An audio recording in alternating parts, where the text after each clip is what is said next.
Today, we are honored to have with us Jonathan Tidor, but the camera cannot see, I'm guessing, at this point. Rising star in the world of combinatorics. I always have to embarrass the speaker somehow. Jonathan recently started his first faculty position in Princeton, and he has impressive results on a variety of topics, but some of them are specifically in discrete geometry, a topic close to our hearts here. And today he'll tell us about his recent incidence results. You have the stage. Thank you for that very kind introduction. So I want to talk about some problems I'm interested in discrete geometry. General framework of studying these and many other problems called semi-algebraic graphs. And I want to tell you about some kind of very general results on semi-algebraic graphs, which are proved using some kind of new extensions of this tool called the polynomial method. I'm not sure what kind of background different people have. Like maybe you already are all experts on the problems I'm interested in talking about, and you can like skip some of the introduction. So maybe just tell me if I'm telling you something you all know about. So I'm going to start with the maybe most infamous problem in discrete geometry, the Erdős unit distance problem. Who's already like familiar with this? Great. Okay, not everyone, so I will define everything.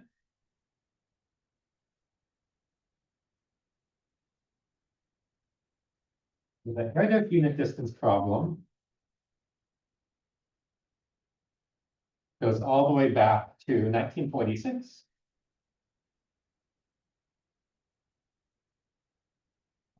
Problem is very simple to state. You're given endpoints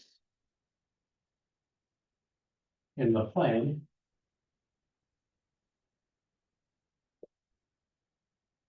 And you take all your points, you compute the pairwise distances between them. You say how many of those distances are equal to 1.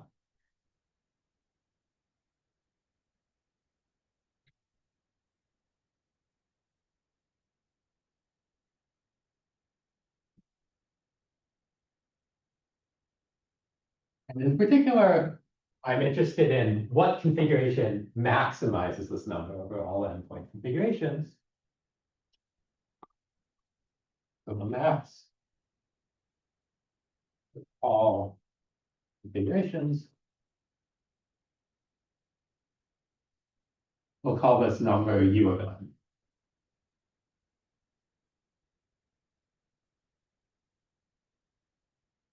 So obviously you can like take your points and you can put them equally spaced on a line.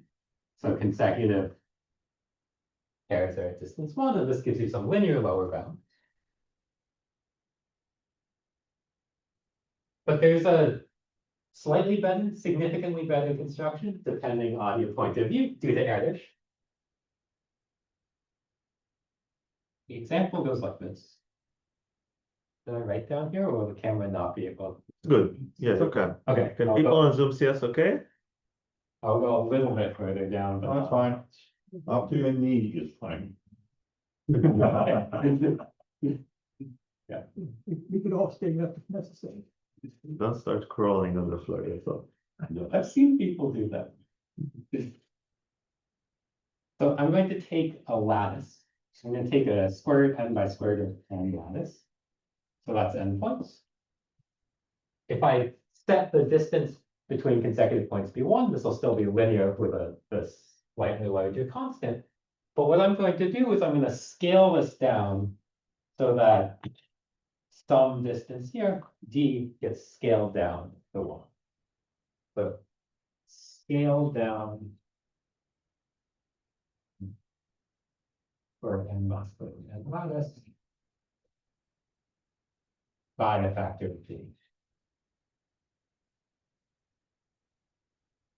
And if you pick d appropriately, you'll actually get a lot of unit distances. The way to think about this is like, well, you look at the Pythagorean theorem, and then it depends on how many ways you can write d squared as the sum of two squares. And you do a little bit of number theory to figure out what the right value of d is. And it turns out there is a value of d which shows that u of n is at least n to the 1 plus some constant over log n. So this grows faster than linear, but smaller than n to the 1 plus epsilon for each epsilon. And this is the best construction that we know of.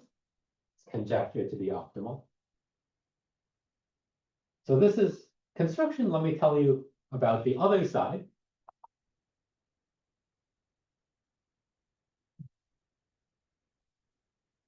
I guess the most trivial upper bound you could say is there are n points, so there are most n choose 2 pairs of points.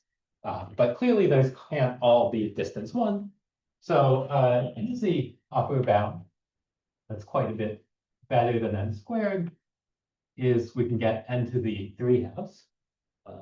And if not everyone has seen it, I will show the proof of this because it uses some ideas which we will generalize quite a bit later.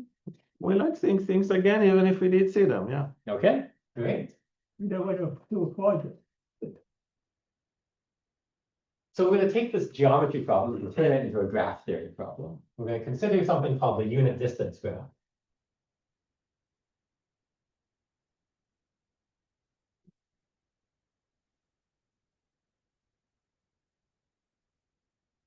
This is a graph whose vertex set correspond to the points here.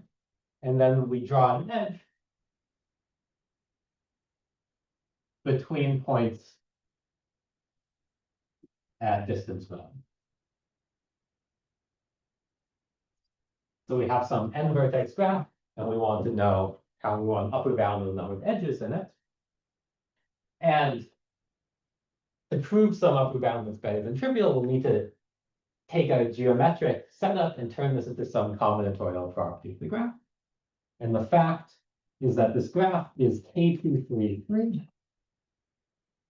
That means there are no 2 vertices which are adjacent to some, which are both adjacent to the same. So you can see this pretty easily. If this were a subgraph of your unit distance graph, well, all these distances are supposed to be distance 1. That means these 3 points lie on the unit circle centered at this point here. Well, these are supposed to be distance 1, so these 3 points are also supposed to lie on the unit circle centered here. 2 unit circles can only intersect at 2 points. They can't intersect at actually. So it's K233, and then a little bit of extremal graph theory, double counting, or I guess covariance-Chartrand implies that a n vertex K233 graph has some constant times n to the 3 dimensions, which was the bound that we're trying to show.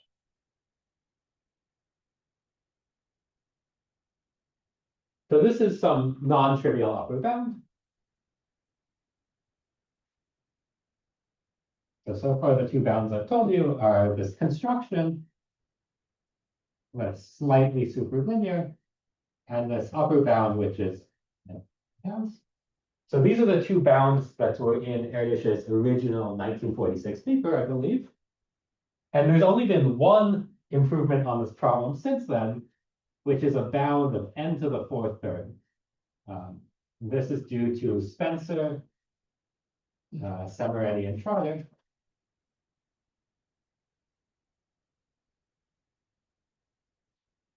From 1984. And I'll tell you a little bit about what goes into this proof later on, but the main idea is that this unit distance graph, it's not just any K233 n vertex graph, but it's geometrically defined in some way, and that way is going to give us better extremal graph theory results.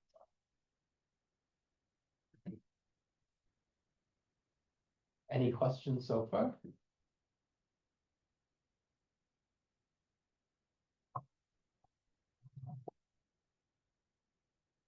So this question is old and very hard.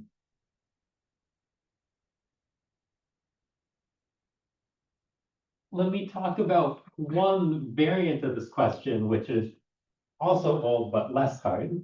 So there's more that we can say about it. So that was the unit distance problem in 2 dimensions. You can ask the unit distance problem in any number of dimensions. In dimension 3, the story is kind of similar, but the story changes quite considerably in dimensions 4 and higher. So let me tell you about unit distances in R4.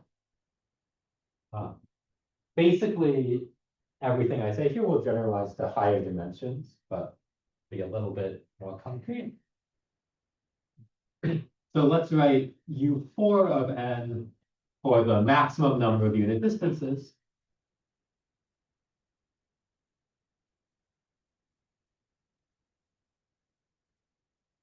Among a set of n points. Now in R.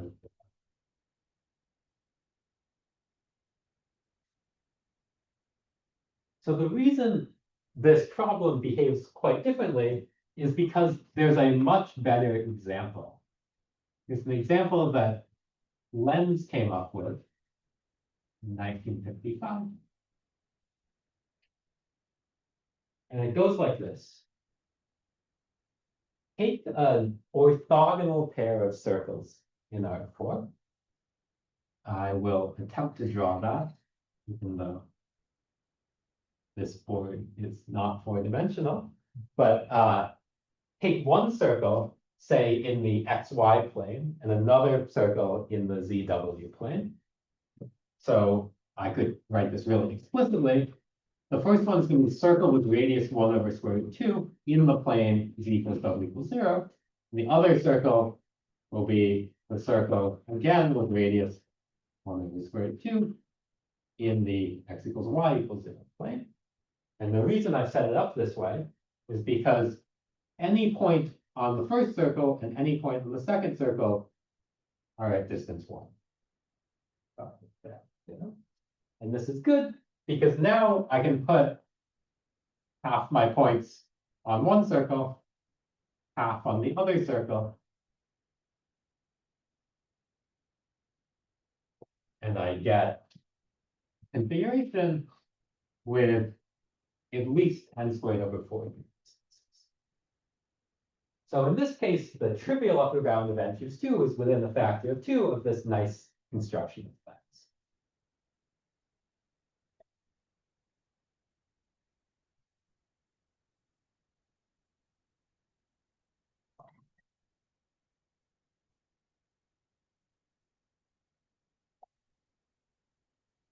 So in this case, we're a lot closer to knowing the right answer, and there are a lot kind of more refined questions we're able to ask in this regime.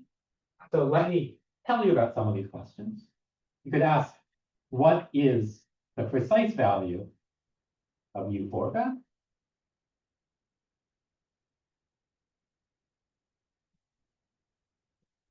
And this is something that has been solved a while ago. So we know that U4 of n it's basically this configuration exactly. You can arrange the points on the circle to get the precise linear term, and people even figured out the right constant term, which I won't write, but it's like -2, -1, or 0, depending on n mod. It's something some people have figured out. So this is due to Erdős in the 60s. So a harder question is what I call the stability version of this question. If you have close to n squared over 4 unit distances, do you look close to this configuration?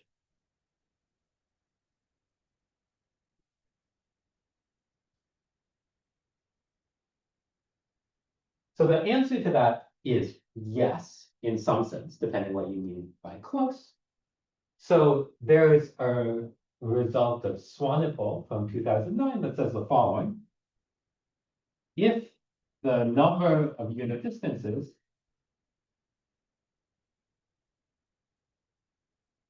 is at least 1/4 minus little o of 1 times n squared, then all but little o of n of the points form a lens configuration.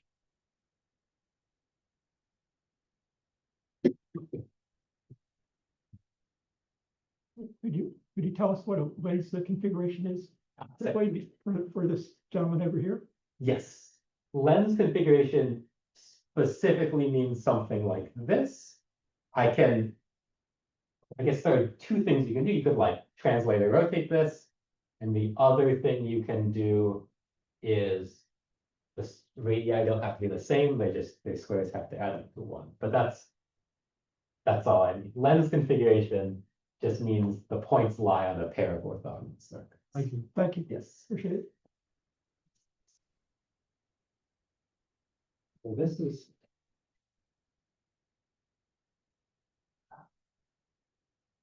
fairly useful, isn't it?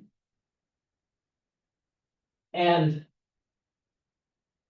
this is proved using semialgebraic regularity, so the quantitative dependence is quite bad between these two. So one corollary of the main result I'm going to tell you about today is an improvement to this. I'll prove, maybe let me just write it like this. If the number of unit distances is at least n squared over 4 minus c times n, then all but O of c of the points form a lens configuration. This is a corollary of our main. So this tells you kind of more finely the relationship between how many points you have to. So let me ask one more question in the same vein, which is the stability result tells you if you're close to the maximum, if you're close to this one configuration, the lens configuration. We could ask, what's the second best configuration? What's the best example that looks nothing like the lens configuration? And to say that more precisely, I'll say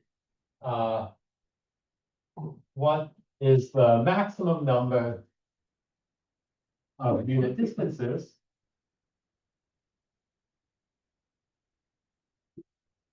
among n points in R4,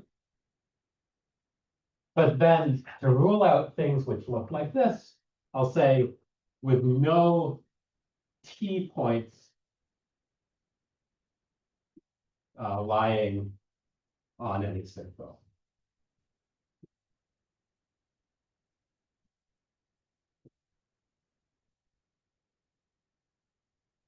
So we can get some bound on this. So one way to bound this is you say, consider the unit distance graph as before.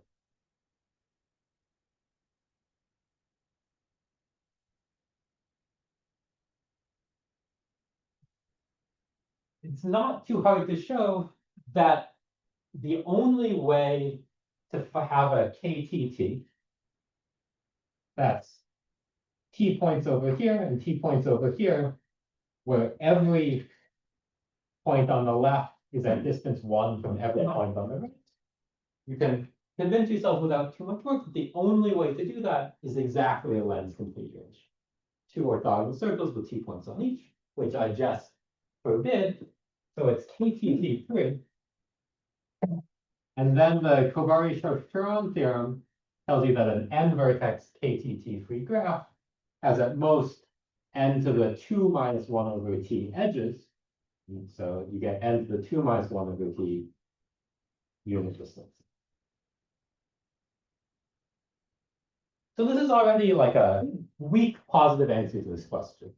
If you forbid 10 points lying on any circle, then the answer drops from n squared over 4 to n to the 1.9, which is a lot smaller. But this problem, this bound gets weaker and weaker as t gets larger, and eventually isn't saying anything once t is like log n or something. So another corollary of one of the results I'll tell you about today is a big improvement to that. We're going to improve it to t to the 2/5 and the 8/5.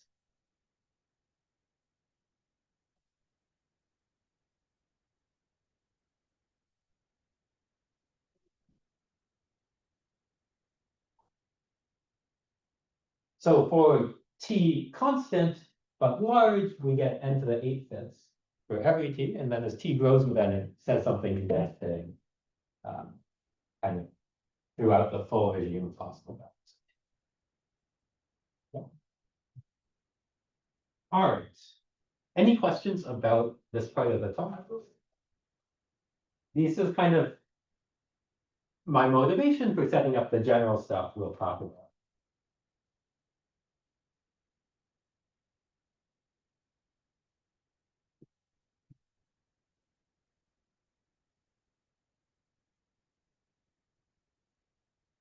So for both of these problems, or for all of these problems, the right way to approach it was to take the geometry problem and then turn it into a graph and study the properties of the graph to tell you something about the geometry.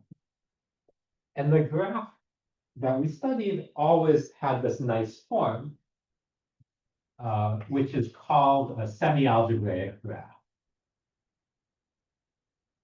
So this is a graph whose vertex set is a set of points in the plane, and whose edge relations are defined by polynomial equations and inequalities. So now, let me give you a formal definition. A semi-algebraic graph in RD graph. To make things easier, all of our graphs are going to be bipartite. We'll call the vertex parts P1 and P2. So the vertex sets P1 and P2, I said points, each vertex is a point in Euclidean space. And there exist polynomials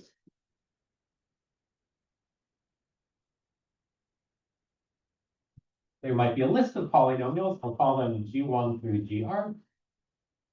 These are polynomials in 2D variables.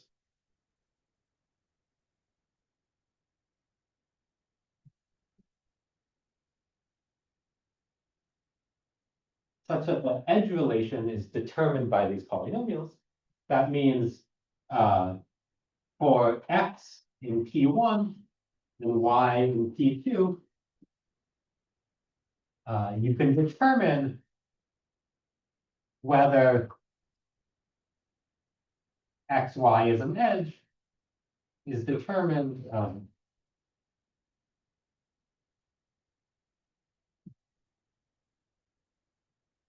you take your polynomials, you evaluate them on the pair x, y, and you take the signs of this. So that is, I tell you if the polynomial evaluation is positive, negative, or zero.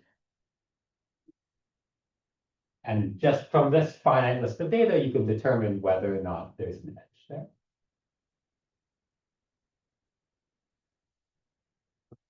So as an example, our unit distance And it's graph. bipartite, so there's nothing in P1 or no edges in P1 or P2. Yes, exactly. Yeah, we're just going to assume everything's bipartite because it makes this definition so it's simpler. So I guess our unit distance graphs were not bipartite the way I said it earlier, but you can make them bipartite by just having two copies of the same vertex set. And then a point x1, x2 is adjacent to a point y1, y2 if they're at distance 1, which is the same as saying x1 minus y1 squared plus x2 minus y2 squared minus 1. So this single polynomial evaluates 0. to make this more general, it's useful to have more than one polynomial and to have things like there'll be an edge if the first polynomial is positive, or if the first polynomial is 0, the second polynomial is negative.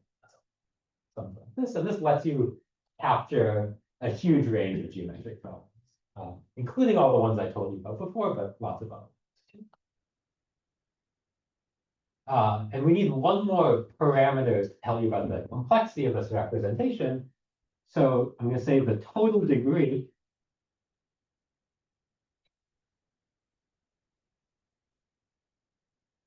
of this representation of the graph G is defined to be the sum of the degrees of the polynomials.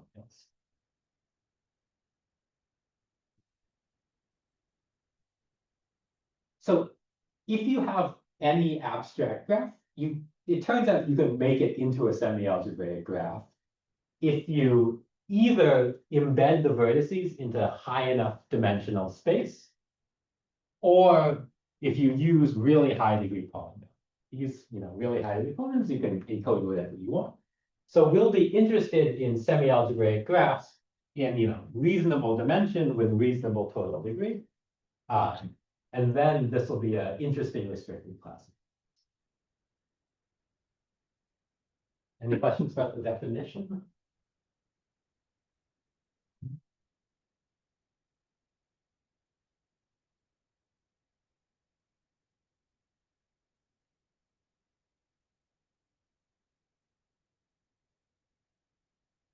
So semi-algebraic graphs were first studied by Alon, Pak, Chazi, Erdős, and Sharir in 2005.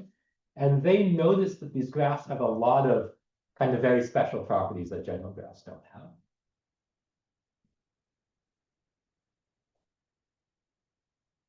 So one thing which follows from their results is a kind of very strong structural description of these graphs.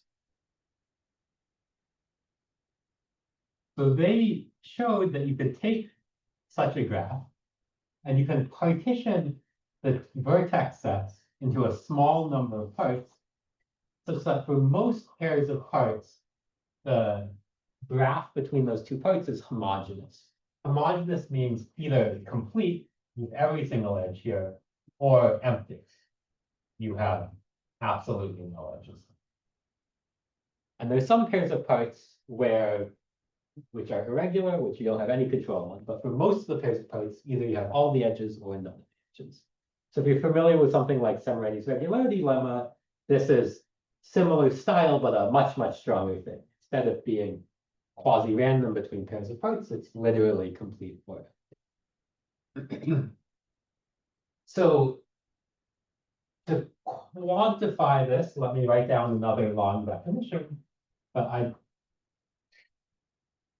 the definition is just going to capture the fact that what I said, most pairs of parts are either complete or empty. So we say partitions pi1 and pi2 of P1 and P2 form a homogeneous partition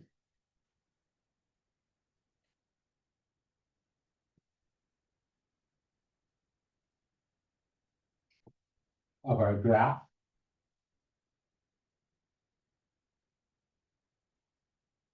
with error epsilon if most pairs of vertices live in the homogeneous part. And the way I quantify this is I just sum over pairs of parts, pi1 and pi2. And I'm summing over pairs of parts where the graph induced between them is not homogeneous.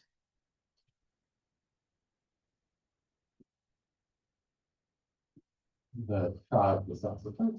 And I want this to be at most epsilon fraction. Let me just say again, homogeneous means include one.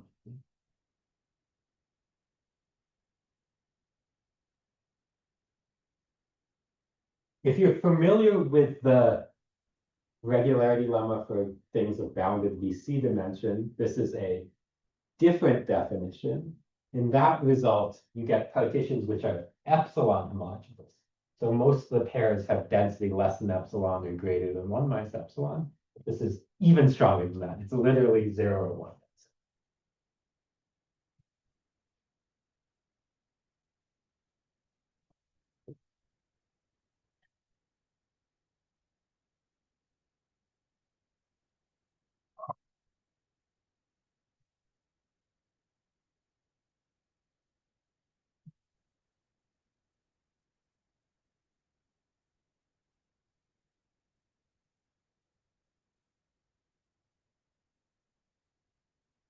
The first result, which I said verbally, was semi-algebraic graph.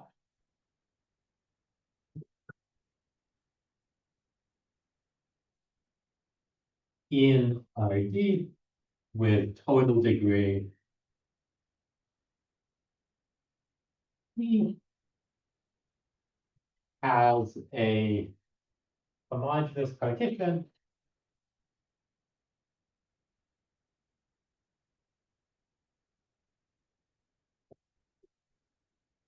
with error epsilon and not too many parts. Number of parts will just be a constant that depends on epsilon d.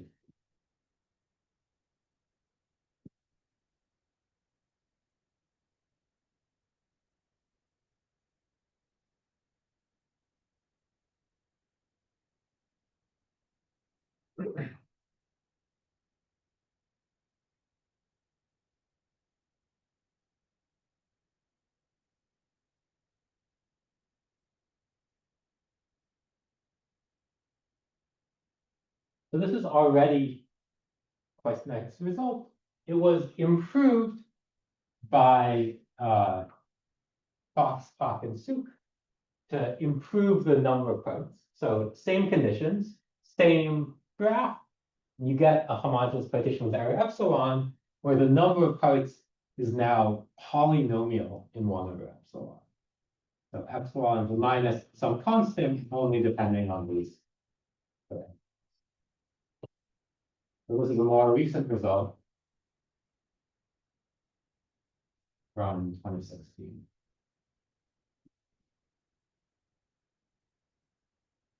So if you only care about the epsilon dependence, it's polynomial. If you care about the dependence on either the total degree or the dimension, it's a quite bad. Yeah. So the first of our results is an improvement to this that I call the optimal and oblivious regularity lemma.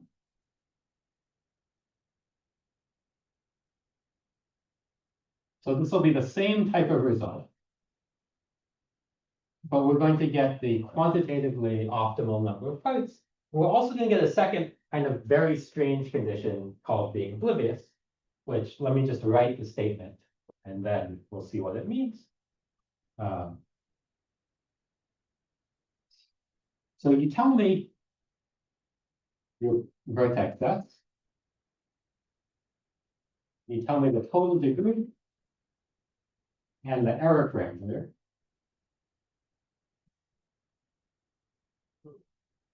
Then I tell you the partitions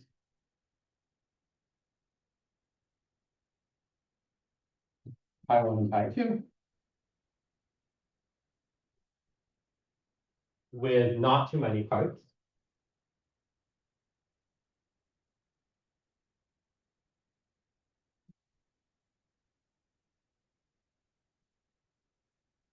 This is total degree over error to the dimension. And the property that these partitions have is that they form a homogeneous partition with error epsilon for every single semi-algebraic graph on this vertex set simultaneously.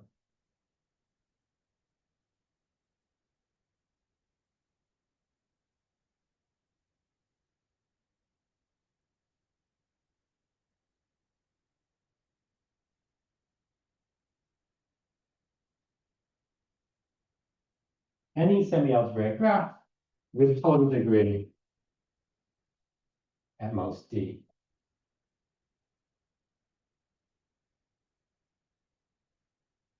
These partitions form a homogeneous partition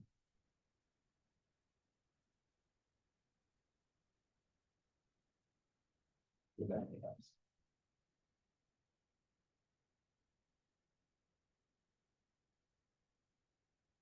So just to make sure I understand what you mean, so the number of semi-algebraic graphs with the other conditions you're giving here on a given graph, the number of ways of making it semi-algebraic is finite, right? Because there's positive, 0, or negative each one. It is. So the number of choices of polynomials is infinite because the Yes. coefficients. Right. The number of graphs is definitely finite, I guess, because they're finite sets, so Right, they're right. finite number of graphs. I'm Even not if- saying anything significant. But yes. Yeah, so let me say it like this. So I tell you the same partitions work for every graph. But if you give different graphs, the irregular parts will be in different places. Some of the times they'll be complete, and in other graphs they'll be empty. So you get different things. I'm just saying you It's nevertheless valid. Right? nevertheless balance. No, but this is I think it's a really weird result. I didn't expect it to be true. But I'll try to show you a little bit of the proof of this so we can see why something like this could possibly be true. Yeah, so that's the obliviousness. The quantitative dependencies, there are a couple maybe things to know. If you just care about the power of epsilon, you say the power of epsilon is specifically the dimension d. Also, this is the first result with an explicit dependence on the total degree. So if you happen to be working with a semi-algebraic graph of very large degree, this still tells you something non-trivial. This might be interesting if you're trying to do an incidence problem with varieties of high degree or something else. And also we have examples that show this is exactly the right bound up to the hidden. Other questions about this result? Let me say, as another thing, one corollary of this is the first result I told you in the introduction. The stability for unit distances in R4 follows with only a little bit of work from this theorem. But maybe one of the most important applications of this theorem is it, and the techniques that go into it imply a Zarankiewicz result for semi-algebraic graphs.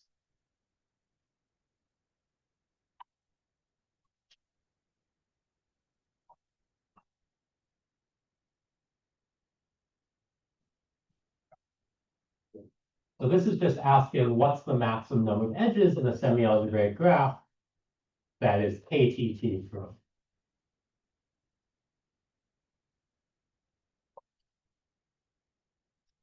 If I have a semi-algebraic graph,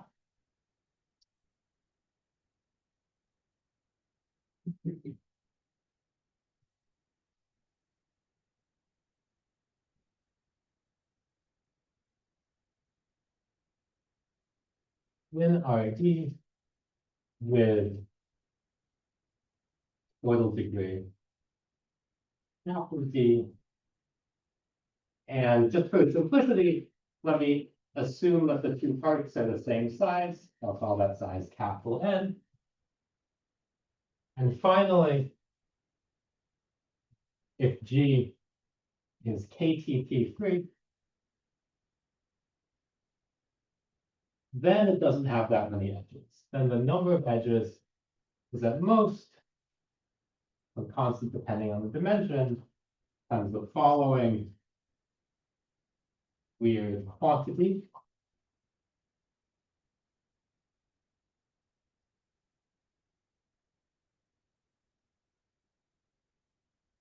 So maybe let me tell you how you should think about this number. This classical extremal graph theory result, the Corvari-Schwarz-Perron theorem, gives you an upper bound of n to the 2 minus 1 over t, which is something better than n squared, but it's not very good for large values of t. So there's a very nice result of Adam. and some other people.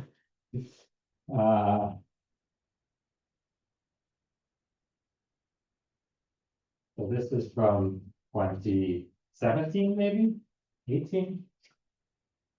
No? Me Ah. either. Okay. That says this KTT3 assumption, if you have a semi-algebraic graph, improves it from n to the 2 minus 1 over t to n to the 2d over d plus 1.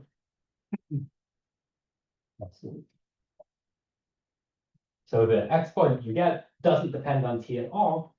The t dependence is hidden out front. Now it just depends on the dimension. So this, depending on your perspective, is a very slight improvement or a slightly larger improvement than that. The n dependence is the same, except we remove the little o1 factor. But then also, if you care about either large total degree, or you want to get the right dependence, or you want to get some explicit dependence on t, this gives you something. So this has a ton of corollaries. So for example,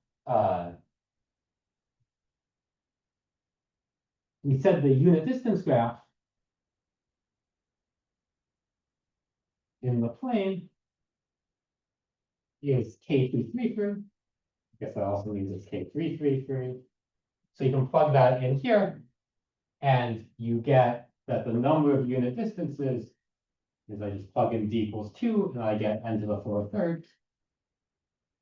So this recovers the original, or the Spencer-Semialgebraic value that I told you about earlier, which is still best known.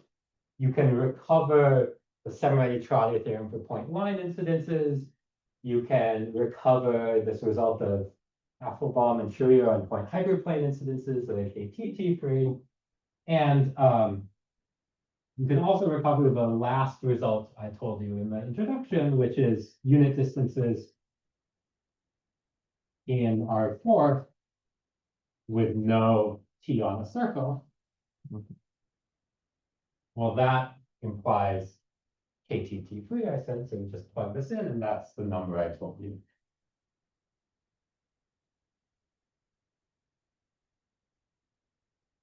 And you also get similar results.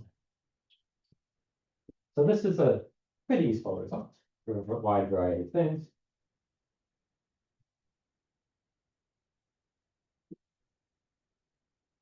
Yeah, so those are the two main results. In the remaining time, I want to tell you a little bit about the proof. I'm going to focus on the first result, this regularity.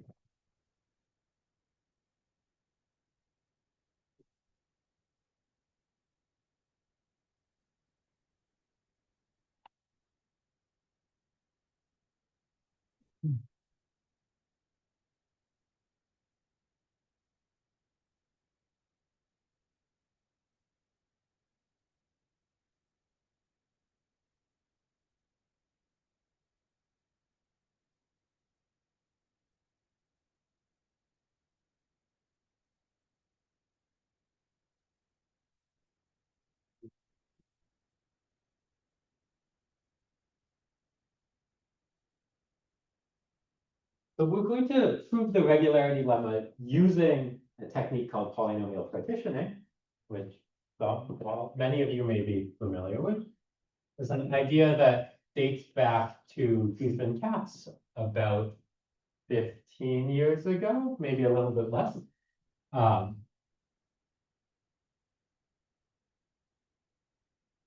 The idea of polynomial partitioning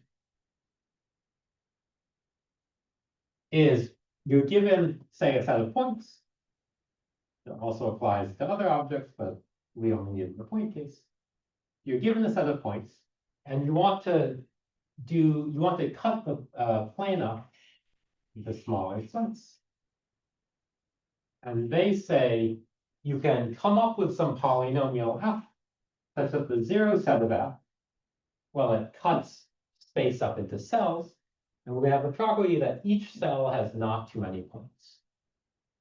So If you haven't seen it before, maybe seems a little bit weird, but this is a really nice way of doing divide and conquer if you're doing incidence problems.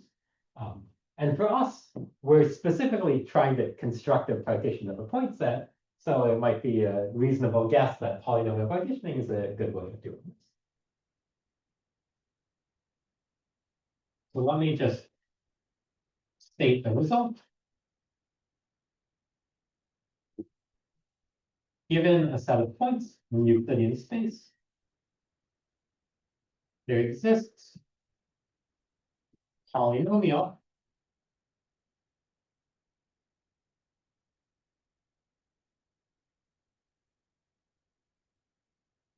of small degree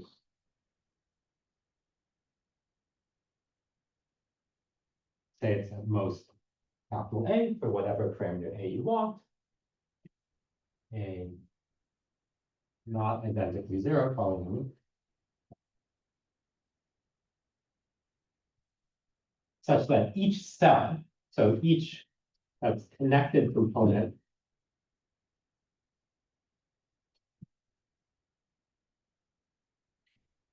of the complement of the zero set F contains not too many.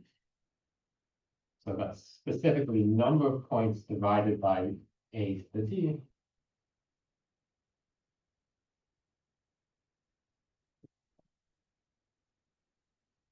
So the number of connected components is at most A to the D. This is a result of Warren's theorem, or I guess Milner-Tong. So this is kind of best you could hope for. No cell has more than the average.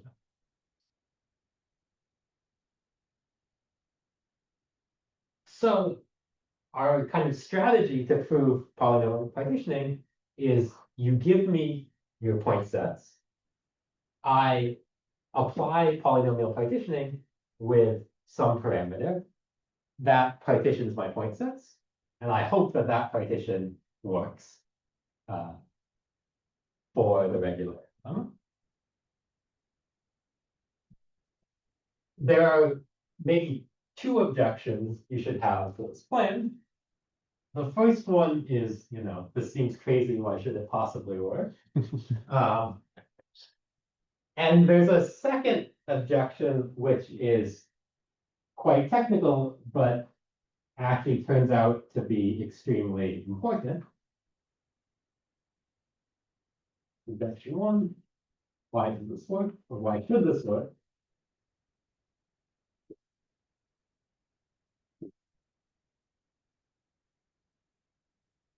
And objection two, polynomial partitioning gives you a guarantee on the points in each cell, but it doesn't give you any guarantee that about the points that lie on the zero set.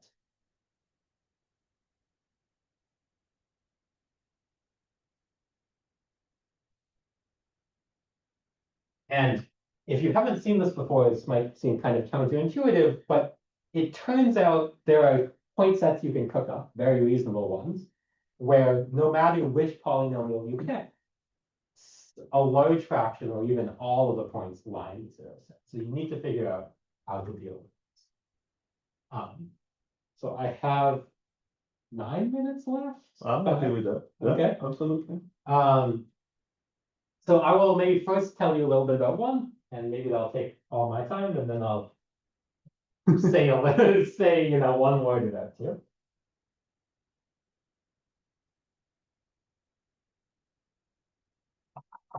So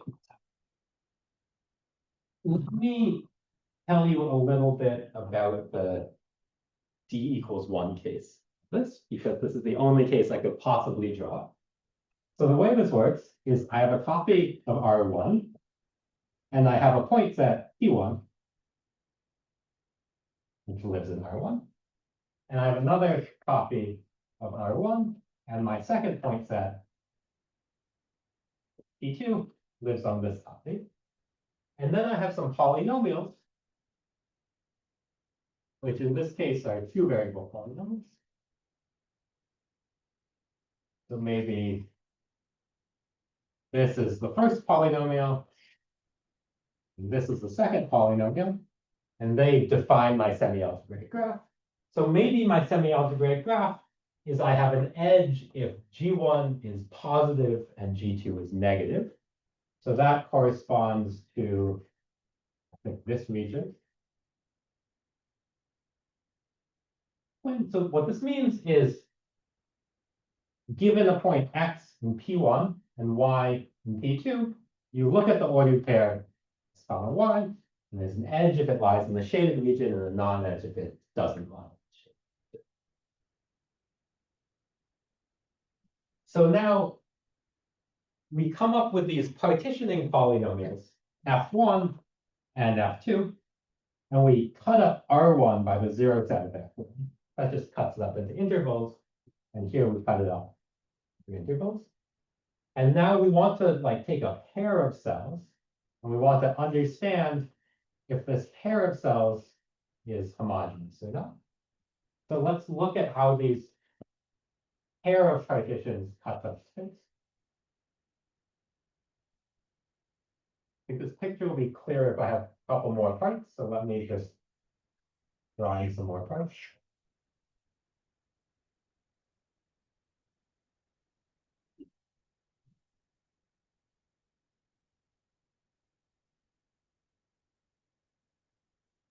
So we want most of our pairs of cells to be homogeneous.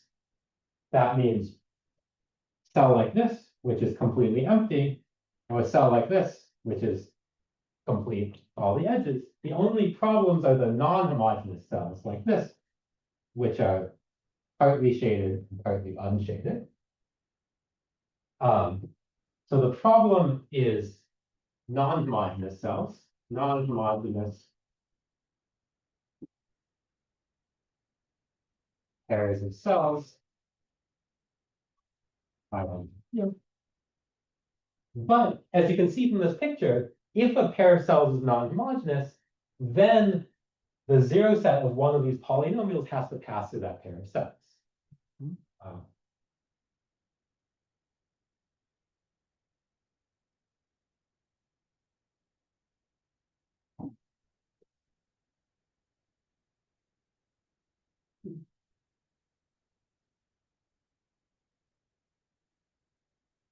So how many pairs of cells can there be like this? These were polynomials of degree A. So this is like an A by A grid.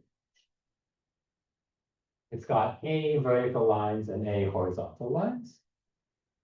And we can use Bézut's theorem to count the number of intersections. And Bézut's theorem will tell you that the number of cells that the zero set passes through is at most maybe 2 times A times the degree of GI. Sum this up over all the polynomials here, and I get the number of non-homogeneous cells is at most 2 times A times the total degree of the group. While there are A squared pairs of cells and 2 AD non-homogeneous pairs, so I want this number to be less than epsilon A squared, which I can ensure just by picking A appropriately. Pick A to be about D over epsilon. And then I get a partition into D over epsilon parts, which is exactly what I want.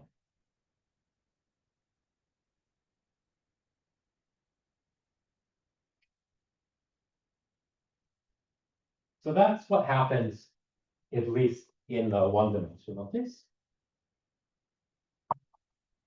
Any questions about or clarification about that? Yeah. You can see the kind of obliviousness pop out. In the one-dimensional case, the polynomial partitioning, you don't really even need the polynomial. You just chop this up evenly into intervals here and here. And I'm just saying, this is some grid, whatever polynomial you hit down can't, whatever low degree polynomial you write down, can't pass through too many cells in this. So in general, what we do is, so we try to generalize this to higher dimensions. So there are a couple ingredients that go in here. So we partition P with a polynomial F. This is just Guth-Katz polynomial partitioning. And then we have some points that lie in the zero set of F, which we haven't dealt with. So what we do is we partition again.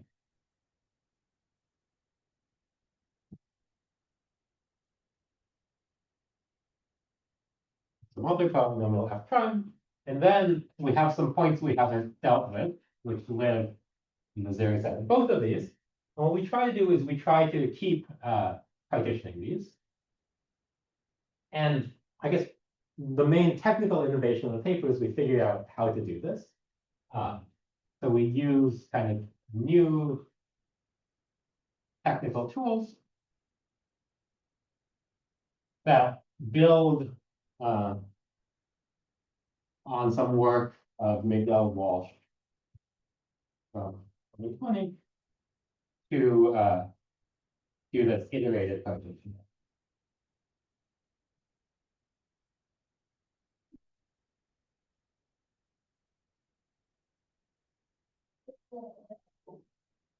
And now this gives you the partition, and you have to do an analysis like this. And kind of morally, the analysis is the same.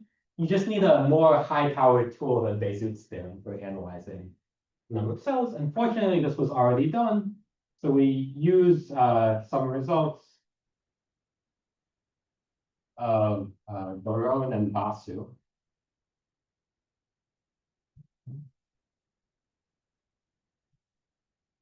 To analyze the non-homogeneous.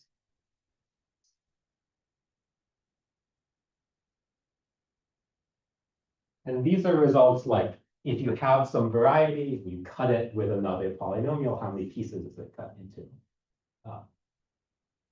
Like in this set, you have this polynomial G, and you want to know how many pieces it's cut into by the yellow grid. It's a higher dimensional variety. So I think I will stop there.